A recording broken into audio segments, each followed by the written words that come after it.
If your Audi or VW cooling fan continues to run after turning off your car to the point where your battery becomes drained, then this video is definitely for you.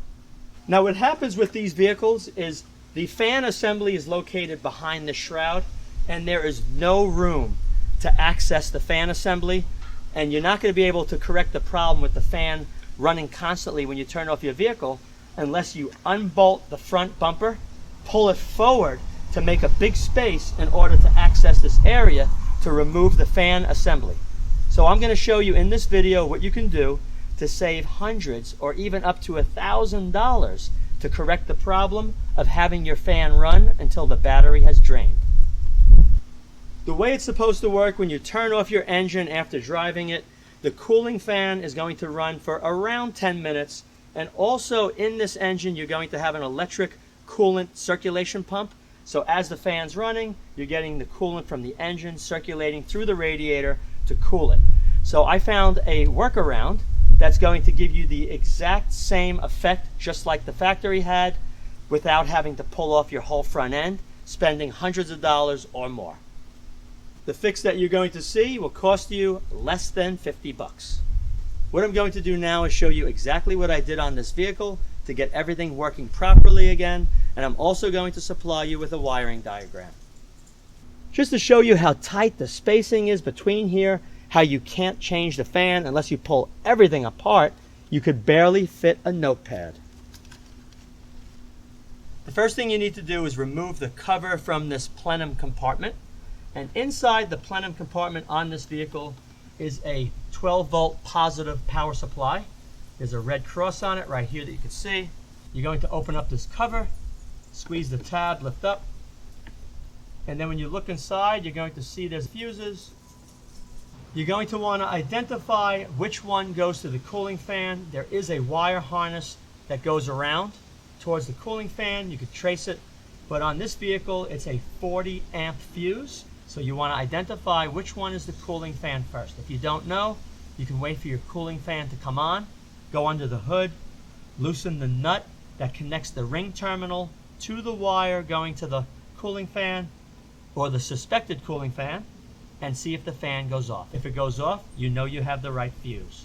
So over here, it's hard to see from the angle with the camera, but this red wire was connected directly to this nut. There was a ring terminal on here which I cut off. The ring terminal I ended up removing, putting this butt splice, and it goes over to a 40 amp relay.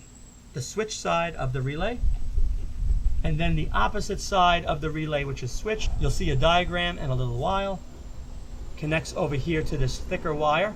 I had a heavier wire laying around. Doesn't make a difference if you go heavier, just don't go a lighter gauge. Always go heavier. And I connected this back with a new ring terminal to the nut. So now the circuit's complete through that relay. Once that's done, close this up. You want to bolt the relay to the chassis, and then I'm going to have the coil side of the relay, which is the one wire goes to vehicle ground.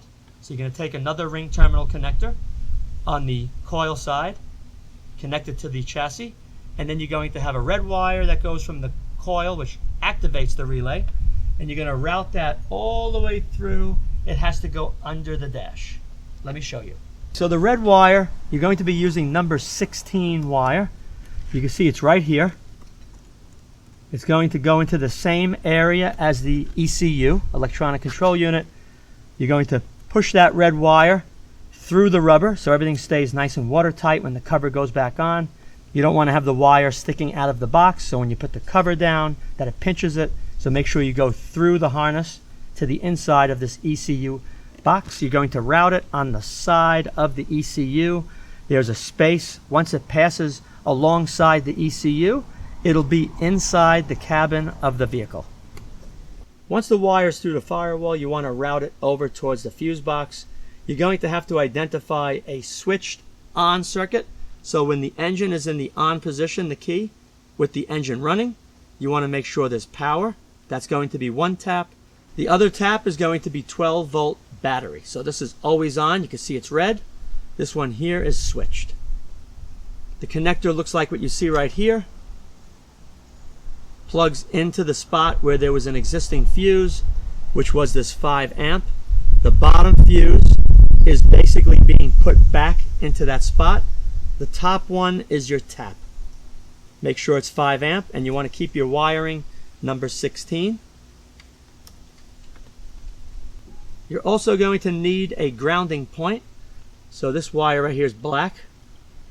Has a red stripe on the side because it was separated from a black with red cable, but it's a black wire. Over here, this goes right to steel. So there's a ring connector on there. Tighten that nut, and it's a great point for grounding. If you take a look at the wiring diagram, you're going to see exactly how everything is going to be connected up. All right, so after seeing that schematic, so I'm going to show you this right here. Let's open this up.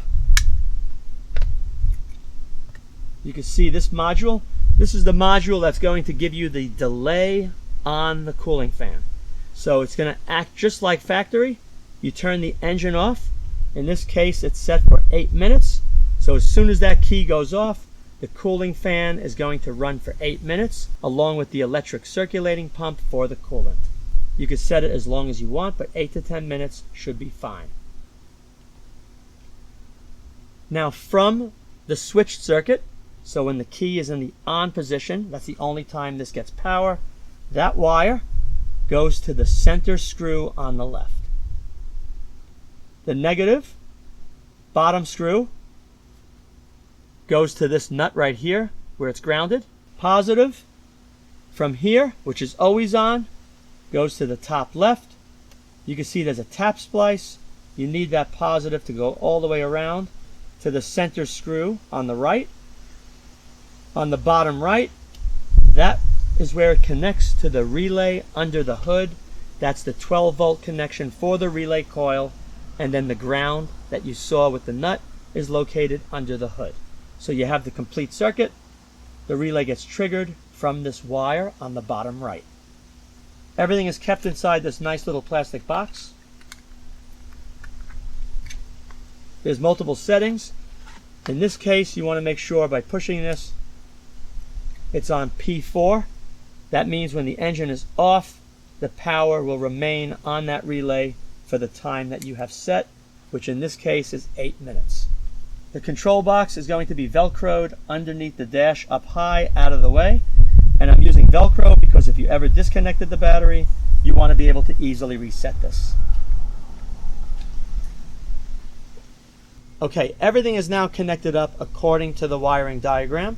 Now I'm going to heat up the vehicle and give you a demonstration showing how well it works.